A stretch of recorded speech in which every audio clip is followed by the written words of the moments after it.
Hey everyone, and welcome back to the channel. Today, we're taking a journey back in time, but we're not visiting the usual landmarks. We're going off the beaten path to uncover some of the most fascinating, bizarre, and downright forgotten stories of the 19th century. These are the tales that didn't make it into your history textbooks, the whispers and rumors that have faded over time. So, grab a cup of tea, get comfortable, and let's dive into the lost chronicles of the 1800s. Our first story takes us to the bustling streets of New York City in the 1870s, where a woman named Mary Mallon worked as a cook for some of the city's wealthiest families. Mary was good at her job, but she had a terrible secret she didn't even know herself. Everywhere she went, a trail of sickness and death followed. Family after family would fall ill with typhoid fever shortly after hiring her. For years, no one made the connection. It was just a string of terrible coincidences. That is, until a sanitary engineer named George Soper started investigating a typhoid outbreak in a wealthy household. He was like a 19th century detective, meticulously tracing the source of the disease. His investigation led him to one common link: Mary Mallon. Soper discovered that Mary was an asymptomatic carrier of typhoid. She was perfectly healthy, but she carried the bacteria and spread it through the food she prepared. When he confronted her, Mary was furious. She couldn't believe she was the cause, as she felt perfectly fine. It took the authorities to forcibly quarantine her, earning her the infamous name she's known by today, Typhoid Mary. She spent most of the rest of her life in isolation on an island in the East River, a tragic figure in the history of public health. Next, let's travel across the Atlantic to the foggy, gaslit streets of London. In 1838, a terrifying figure known only as Spring-Heeled Jack began terrorizing the city.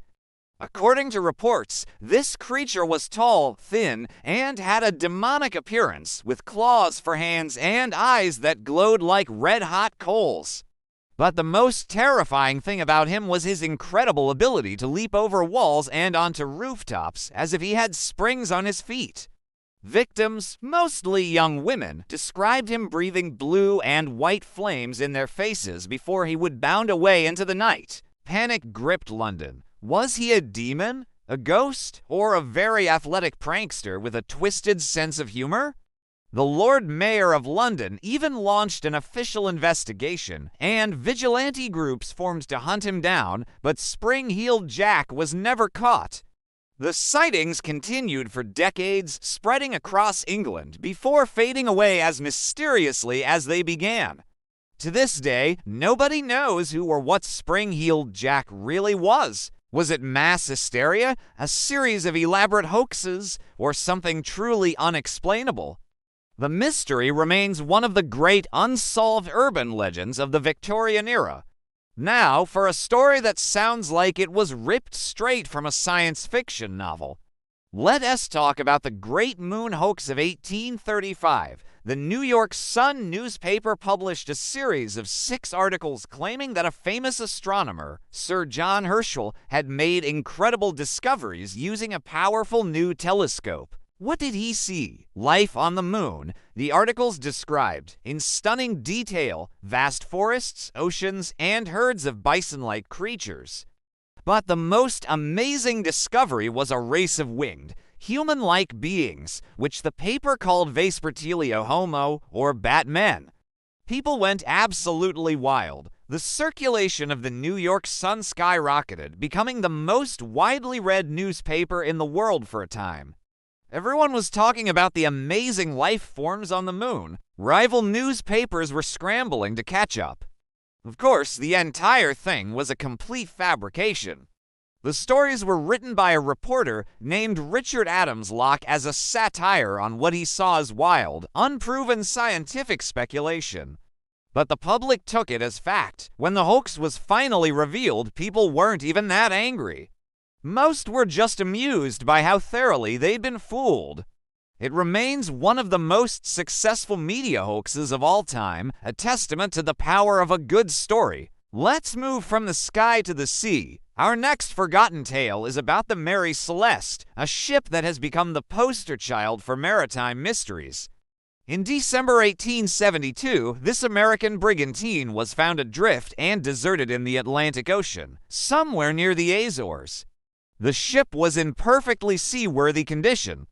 Its cargo of industrial alcohol was untouched, and the crew's personal belongings were still in their quarters. A 6-month supply of food and water was on board. The only things missing were the ship's lifeboat, its chronometer, its sextant, and the 10 people who were supposed to be on board: the captain, his wife, their 2-year-old daughter, and the 7-man crew. What happened to them? The last entry in the ship's log was dated 10 days earlier and noted no distress. Theories have ranged from a pirate attack to a mutiny, from a giant squid attack to an explosion caused by alcohol fumes from the cargo. Some have even suggested paranormal explanations, like abduction by aliens, but there was no sign of a struggle. It was as if the crew and the captain's family had simply vanished into thin air. The fate of the Mary Celeste's crew remains one of the greatest unsolved mysteries of the sea, a ghost story that has puzzled historians and sailors for over 150 years. Our final story for today is a bit more political, and it involves a country that doesn't exist anymore. Welcome to the Republic of Indian Stream. Ever heard of it? I thought not. For a brief period between 1832 and 1835, a small patch of land nestled between New Hampshire and Quebec declared itself an independent nation.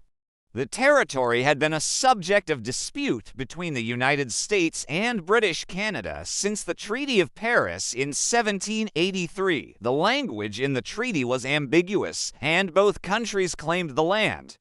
Tired of being caught in the middle, paying taxes to both sides, and dealing with conflicting laws, the roughly 300 residents of the area decided to take matters into their own hands. They drafted a constitution and elected a government, forming the Republic of Indian Stream. For 3 years, they governed themselves, created their own militia, and operated as a sovereign state. Of course, neither the US nor Canada was particularly happy about this. Tensions escalated, leading to cross-border raids and arrests. Finally, in 1835, the New Hampshire militia marched in and peacefully annexed the tiny republic. The Webster-Ashburton Treaty of 1842 officially settled the border dispute, and the land became part of New Hampshire. The short-lived, independent Republic of Indian Stream was officially forgotten, a tiny footnote in the grand story of North American history. And there you have it, 5 incredible stories from the 19th century that have been largely lost to time. From medical mysteries and terrifying monsters to cosmic hoaxes and ghost ships, the 1800s were filled with more strange and fascinating events than we could ever imagine.